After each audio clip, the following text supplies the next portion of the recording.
Milo was fast. At least, that's what he believed. He rushed through brushing his teeth, dashed through breakfast, and zipped down the sidewalk on his scooter like the wind had somewhere to be.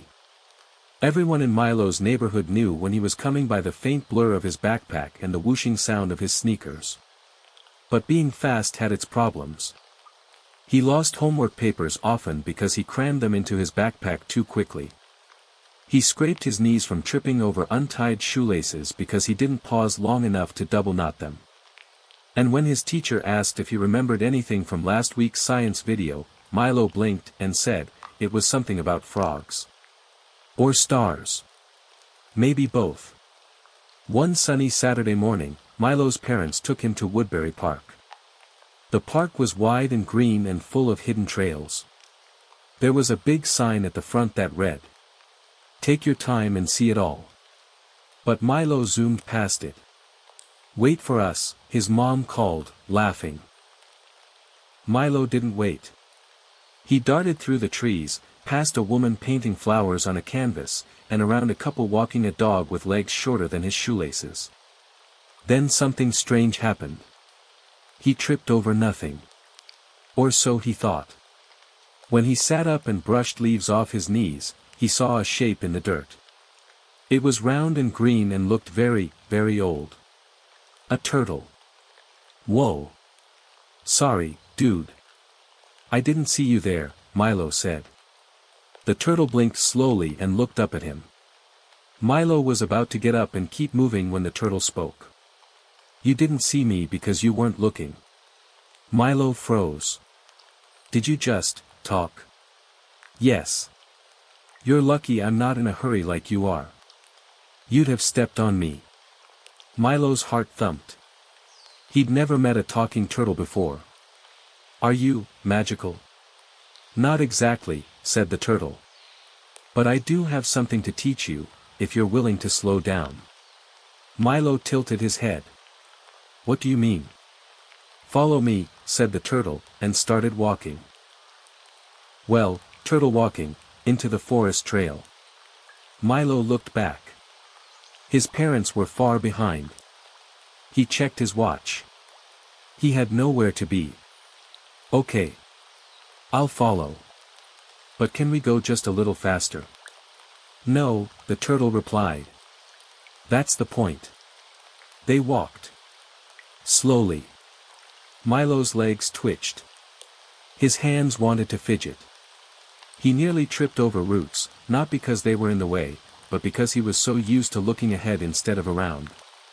"Notice anything?" the turtle asked. Milo sighed. "Trees. Look closer." They stopped near a bush. "See those?" the turtle said. Milo knelt. Little blue berries with silver dots covered the stems. "Whoa. I've never seen those before." "Because you've never stopped to look. Taste one." Milo hesitated, then popped a berry in his mouth. It tasted like vanilla and peppermint. His eyes widened. "What is that?" "Frostberry. They only grow in the shade, and only when no one's watching." They continued. At the next bend, the turtle pointed to a tree stump. A tiny door had been carved into the wood. "Is that a fairy house?" "No one knows. But isn't it better to wonder than to rush past it?" They passed stones stacked like towers, mushrooms shaped like stars, and a stream so clear Milo could see the pebbles dancing at the bottom. For the first time in a long time, Milo didn't want to go fast. When they reached the edge of the woods, the turtle turned. "You've walked slowly for over an hour. How do you feel?" Milo blinked. "Like I've seen more in 1 hour than I usually see in a whole week." The turtle nodded. "The world is full of magic, but it's the kind that waits for quiet minds." Milo looked down. "So what now?" "Now, you go tell others. Show them how to see." Milo opened his mouth to ask another question. But the turtle was gone. He looked around. Not a trace. Just the sound of wind and the smell of pine. He walked back to his parents, slowly. He noticed bees dancing in a flower. He waved at the painter. He stopped to pet the little dog. When his mom saw him, she smiled. "Well, look who's walking. Did you have fun?" Milo grinned. "I saw everything." That night, he drew everything he'd seen. The berries. The door in the stump. The stream. Even the turtle. He named the drawing, "Things You Can Only See If You Slow Down." And from that day on, Milo still ran, but only when it mattered. Because some things, he now knew, were worth taking time for. Weeks passed, and the memory of the turtle still lingered in Milo's thoughts. Every day on his walk home from school, he tried to notice something new. A caterpillar curling into a leaf. The way shadows shifted across a brick wall. Even the sounds of crows arguing overhead. He started writing little notes in a small blue notebook titled, "Slow Surprises." One Friday, as he sat under the old oak in the park, sketching the clouds, he heard a soft rustle behind him. "Back so soon?" came a familiar voice. Milo turned to see the turtle again, this time with a tiny leaf umbrella on his shell. "You came back."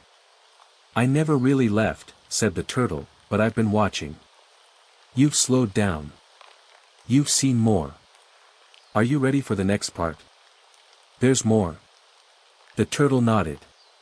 "Now that your eyes are open, it's time to use your feet, not for speed, but for paths less traveled."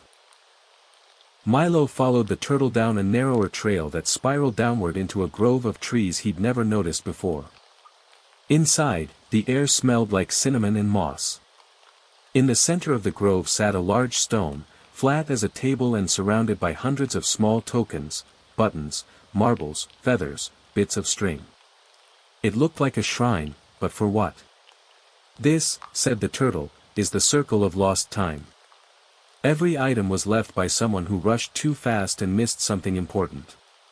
Milo picked up a red marble. "A boy dropped that on his way to apologize to a friend," the turtle said. "He was too focused on the clock, and the friendship faded." Milo's hand trembled. "What do we do with them?" "We remember. And we learn." The turtle nudged a small blue feather toward him. "Yours now. For the memories you've saved." Milo tucked it into his notebook. They left the grove and followed the stream to a hidden garden full of sleeping flowers that only opened if you stood still beside them. Milo waited, holding his breath, and one by one, the blooms stirred and stretched toward him like yawning cats.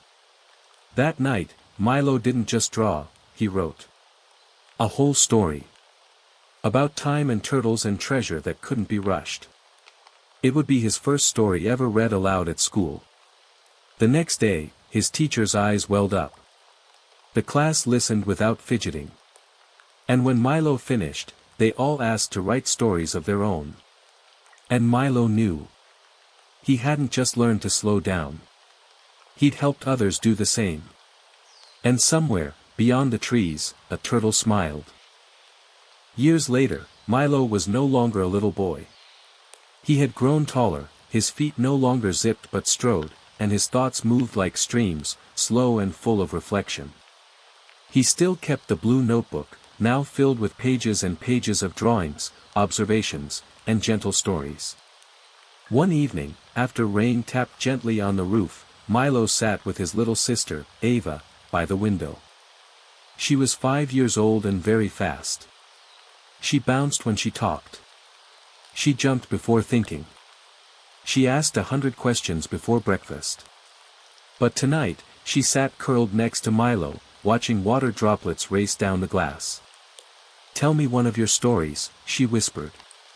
Milo smiled, opened his notebook, and found a page titled, "The Turtle and the Map of Time." He read aloud. His voice was soft, and the room was warm. Ava listened with wide eyes. By the end, she didn't bounce. She just hugged Milo and whispered, "I want to find that turtle too." Milo kissed her forehead. "Maybe you will. Just walk slow and look around. That night, Ava dreamed of turtles and talking flowers and skies that opened when you stood still long enough. Outside, the world was still fast. Cars honked. Phones buzzed. People rushed. But inside that house, a little girl watched rain with wonder. And a young man drew a turtle under a tree, with a soft glow of evening around him. And that was enough.